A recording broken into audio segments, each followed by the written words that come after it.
Hey, it's HighTechDad, and today I'm reviewing the 2016 Mazda CX-9. This is a SUV that seats 7 quite comfortably, and my family and I just got back from about a week up in Lake Tahoe, and where we got to test out all the different features, and I've compiled a list of 10 things plus some bonus things that my family and I really liked about this vehicle. So let's take a look at it. Lots of families, when they typically travel like ours, like bringing along lots of electronics. So one nice thing is there are a bunch of USB chargers, little ports here. These actually connect up to the stereo so that you can play music through your smartphone or tablet or what have you. But what my kids really liked was in the center armrest, there are a couple of other USB ports. And for me particularly is the one that's the higher voltage, which is better for smartphones or tablets, that sort of thing. I actually had to run a cable from the back here all the way up to the front so it could charge my iPhone 6s Plus. Another thing my kids loved were the automatic windows. So usually in a lot of cars, just the driver's side window is automatic down and up, but on this Mazda, all 4 of the windows are automatic down and up, including from the back. So my kids really liked that it could roll down automatically. My wife drove this a little bit, and one thing that she commented on was how it felt really stable. So this is an all-wheel drive vehicle, and when you're driving it feels like a small car, but actually is very stable and handles really well. So she really liked just how stable the car felt. As I spent most of the time driving, I really enjoyed the comfort of these leather seats. So you can see I like the dark maroon color of these, and both the driver and the passenger side have electronic controls, and there is even lumbar support. Very comfortable, easy to adjust, and I always use the memory to save my setting versus other people's settings. So extremely comfortable. Same with the rear seats. My kids really liked how well they were comfortable. And the road trip that we took, 3-hour drive, no complaints there. There's an automatic lift gate which gives you access to a very big back. Pardon the sand here, we were up at Lake Tahoe and obviously went to the beach a few times. So right now we have it in the seating position where it's 2 in the front, obviously 3 in the back. They didn't use the middle seat, they used it for the headrest. But there are also some seats in the back here that can pop up should you need to have other people in the car. So fairly comfortable, enough leg room, and both of them easily pop up with headrests. So you could seat 7 in this Mazda quite easily. So one thing that's a little difficult to show here is that there is a projection down the bottom that allows for a heads-up display that displays right here on the driver's side when you're driving, and this eliminates the need to look down at your gauges, at your navigation, and this is one of the things that I really liked about this vehicle. So the heads-up display not only shows the speed of your vehicle, it also, if you have a trip programmed into the navigation, which is really nice. It also shows the speed limit of the area where you're traveling, so if you're going too fast. It also, when you have the lane departure on, and there are a bunch of buttons here to allow you to turn on and off the lane departure and things like that, it'll show up on the heads-up display, which unfortunately you can't really see if you're drifting out of a lane, that sort of thing. It also has blind spot indicators on either side, which also show up on the rear view mirror or in the side view mirrors as little orange lights. But the great thing is it shows up on the heads-up display if there's someone in your blind spot. And also it displays your cruise control And I'm going to go into the cruise control in a little bit, but it shows you the speed that you're have your cruise control set at, and it's really helpful. It's really nice having to not always look down at your speedometer or other things, and keep your eyes on the road. So one thing that my kids commented on was just how amazing the sound system was. So this is a 12 speaker Bose sound system, and it really has a strong bass that we actually had to lower a bit because it was so powerful. So like I can crank it up. I don't know if you can hear the bass, but it's thumping and it's really loud. My kids love playing music really loud, even though we turned down the bass a little bit. This Mazda CX-9 does also come with a radar cruise control, which is an adaptive cruise control, which you manage on the steering wheel. I just love adaptive cruise controls. It's sort of the next generation of cruise controls, where you set the speed that you want, and using some radar mounts that are up above the rear view mirror here, it checks to see about vehicles in front of you and will slow down or speed up based on what the speed is that you set it at, as well as how fast the vehicles in front of you are going. So if they start slowing down, the Mazda will start slowing down as well, and then when cars move away, it'll speed up and go back to your set speed. So that's a really great thing for drivers, and it is also sort of a safety feature. The Mazda CX-9 is turbocharged. It does have a Skyactiv drive, 6-speed sport engine mode, and it puts out 227 horsepower.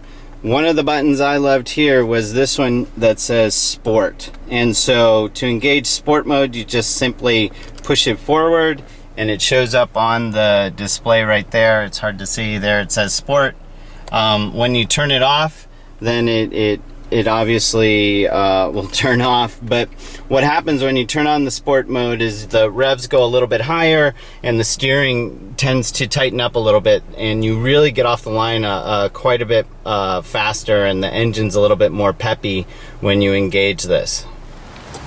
This is the 227 horsepower turbocharged engine. Looks like it could hold a lot more in here, but the engine was definitely peppy enough for me. Never had any lag or any performance issues while climbing hills, even fully loaded with lots of cargo. There is also a multi-function command control center here, and I'm holding the camera with my right hand, so I can't really show it, but it is extremely comfortable when you rest your arm on the armrest here. You have all your controls, which you can scroll through by jogging left or right. You can also select things differently by clicking the joystick right and left. There's some pre-programmed things for music and navigation and the home button. You can return back to the previous menu by clicking on this, and your favorites, whether it's GPS or radio or that sort of thing, you can access easily by hitting the star here. The volume's really easy. There's obviously volume control on the steering wheel as well, but this volume is quite easy to use. Pushing down on it will mute the speakers, but you can see here, so I'm going to push the home button, and you can see there are a variety of things that you can access just by scrolling through on the jog wheel here. Easy to control your entertainment and see all the different audio sources. There are lots of different ones you can do. FM, AM, XM satellite if it's equipped, and some other types of input. So if there was a USB plugged in here, like to another smartphone, you could access that. I have it paired to my Bluetooth. Very easy to do when you're driving without looking, and pretty intuitive. So those are the top 10, but there are a bunch of other things that I felt that I really should mention here. So things like a 3-zone climate control. There's a rear passenger climate control. You can have driver and passenger side as well. There's an electronic parking brake, so you pull it up to engage, push it down to disengage. Very easy to use. The side mirrors are heated, So that's really good if you're out in the snow and things are fogged up and that sort of thing. There are obviously the blind spot indicators on the side mirrors, which I mentioned earlier. It has a keyless entry system, so you can leave the key dongle in your pocket and just use buttons on the door. It has a push button start and stop, which is also really nice. And just lots of different things like adaptive headlights and windshield wipers that are rain sensing that'll turn on, and automatic headlights, so they turn on when you're going through a tunnel or at nighttime. I just left it on auto the whole time. Lots and lots of really great things about this this Mazda CX-9. Another thing I really liked about this Mazda was the very aggressive front grille. It's almost a scoop, juts out. The Mazda emblem really stands out, and it's like I said, very aggressive looking. The styling itself is sleek. There is a sunroof.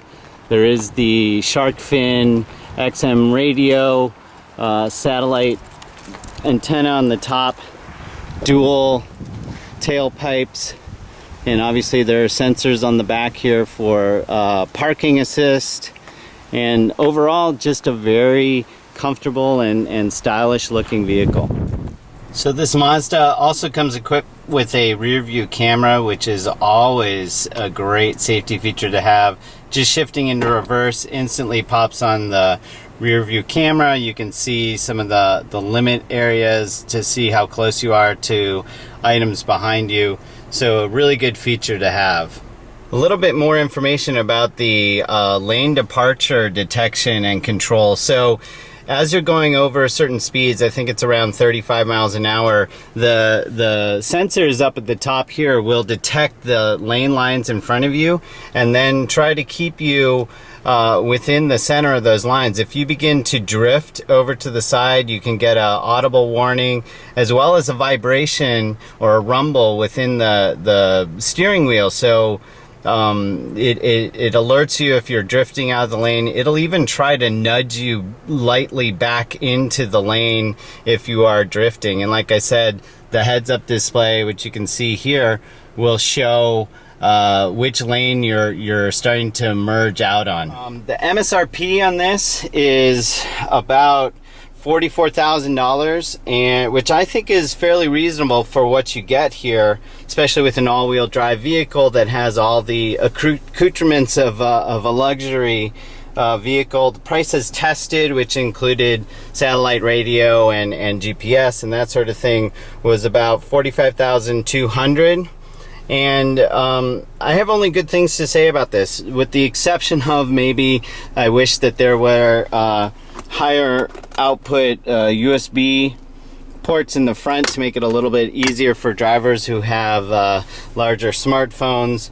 But other than that, I couldn't find anything wrong with it. The gas mileage is decent. It shows as we averaged about 21.4 miles to the gallon, and that's a mix of climbing mountains, descending mountains, being stuck in traffic, and just around the city as well as highway. But it's rated to be 21 city, 27 highway, and sort of 23 miles to the gallon on average. So overall, really like the Mazda. If you can, check it out. And if you want to read more about it, you can head over to my website, and that's at www.hightechdad.com. If you have any questions about this or other things, you can ask me on Twitter, and I'm at HighTechDad. And if you like this, be sure to head over to my Facebook page, give me a like, follow me over there, and that's at facebook.com/HTD blog. And give me a like on this video.